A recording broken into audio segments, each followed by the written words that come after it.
It's rush hour in Kenya's largest city. Millions have been up since dawn in a daily struggle to get ahead. This is a society where a privileged few get a giant head start and most have to fight just to stay in the race. We're meeting some children who've been left behind. I think there are some kids there. Over the road there? Yeah. Okay. All right, let's walk over. Henry Kangete has no trouble finding homeless kids. As a teenager, he spent 7 years sleeping on the streets. This is where you used to come, Henry? Yeah. What would you do here? I was coming here to beg for money sometimes.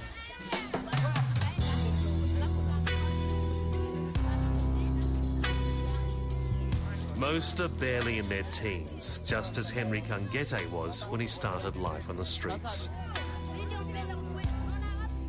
They have no families, no shelter, and no comfort but sniffing glue. This boy, Dennis, is just 12. I begged money, and then when I am given money, I go and then I buy food. Yeah. And why do you sniff this? It's very bad for you. This is called a glue.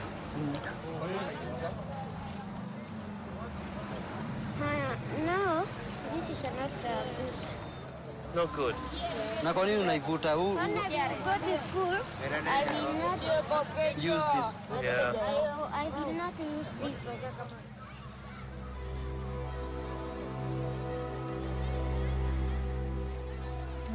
There are thought to be more than 120,000 homeless children in Nairobi.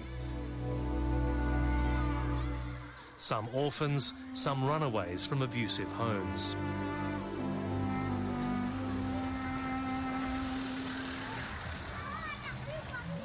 It's part of the great tragedy of African aid. For decades, foreign lending bodies like the IMF and World Bank have showered money on the continent to build prosperity.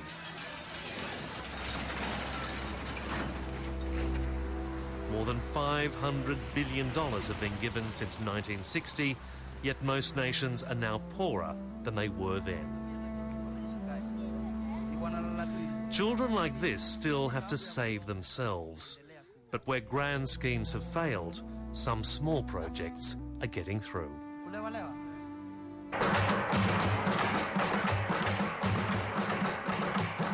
This is the school that helped Kangete crawl back. It's an outreach program that mixes book learning with video, sport and music. Run by an Italian-funded charity, the African Medical Research Foundation, it takes the classroom right to the street. Today, it's a music rehearsal in the heart of Nairobi's slums. The project has brought hundreds of children back to school, including two of Kangete's closest friends. Nico Corey, who's 17, was addicted to sniffing glue. Okay, tunajifunza hizi vitu. Tumejifunza kaa miezi mbili hivyo. Na supenda sana kuperform place kaa hii. Ndio wase wanapata message. Hizi si ati tunapiga tu, tunataka tu kupass message kwa watu. Elisabeth Niawira, who's now 19, was a teenage runaway. Na niza kupiga yenyewe, by the way. Na nipoa, jota si tulikuanga mtaani, tulikuanga base. Lakini tukaanza hii group ya kucheza madebe na nimewa welcome hata nyi wote huko aido huko unaweza kama mtijoin.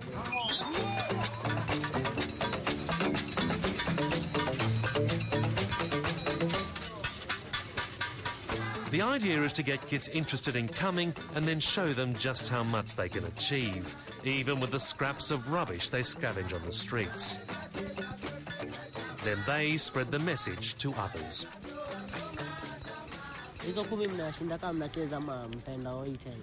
The project is now training Kangete, Nico and Elisabeth Niawira to make short documentaries about street kids.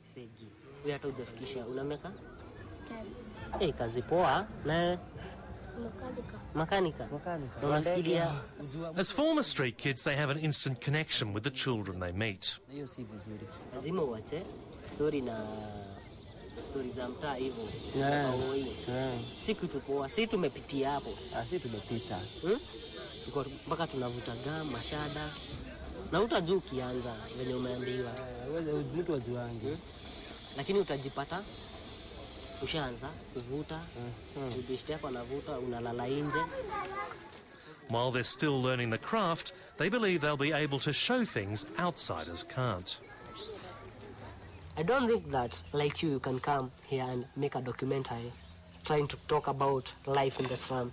You have never experienced. We have slept outside, and you've never.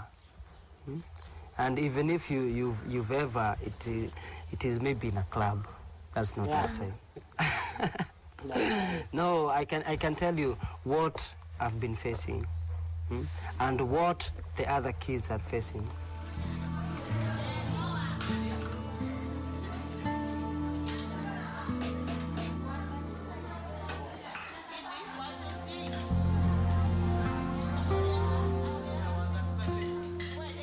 The project gives the children one solid meal a day. For many, it's the only one they'll eat.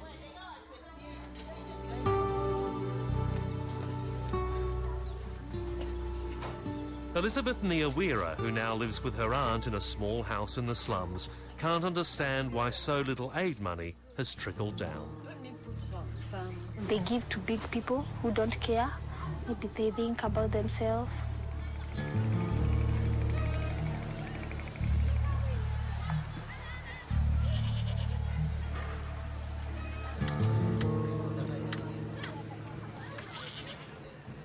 Africa, of course, has a long history of squandered aid.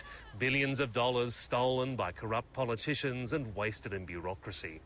And many people here ask not only where's the money gone, but why the world keeps giving it to the same people who keep stealing it.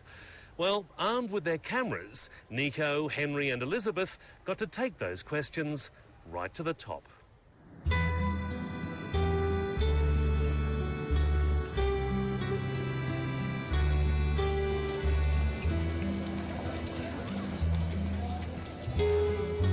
In October, the World Bank invited the trio to a development conference in Rome. It was the first time they had ever left Kenya. I saw St. Peter, many historical things like Colosseum, many things that I learned in the books, and I saw them lively. I was happy. But they were surprised to see the conference was almost entirely full of old white men. We kept on asking why we don't see young people, and they should be involved. Many women who are in poverty, girls, young girls. It's like choosing someone to represent you, like in football, and he has never played football. Back in Kenya, they've been using football to do what conferences just talk about. The matches attract homeless boys from the slums. They have to hand in their glue to watch or play. In participating, you don't get time to smoke, to sniff, and that you change little by little. Like now, here I am, I've changed. I'm no longer in the sniffing of glue, and I took 1 month to stop it because I was willing to stop. Was it hard? Yeah, it was hard because something was still pulling me into the situation, but I was like, I had my teachers. They now have even bigger dreams. Nico and Kangete want to become news cameramen. Elisabeth Niawira wants to go to university. After that, I want to become a big journalist. Yeah, who can pass message in Africa, help other youth people. I don't want to see other youths, the coming generation, suffering. Yeah.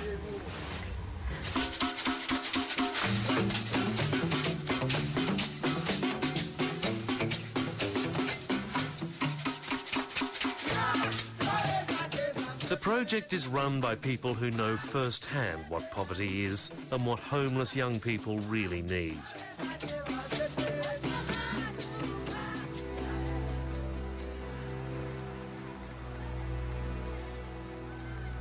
It's a slow, hard process, winning over street kids one by one, then encouraging them to help those left behind.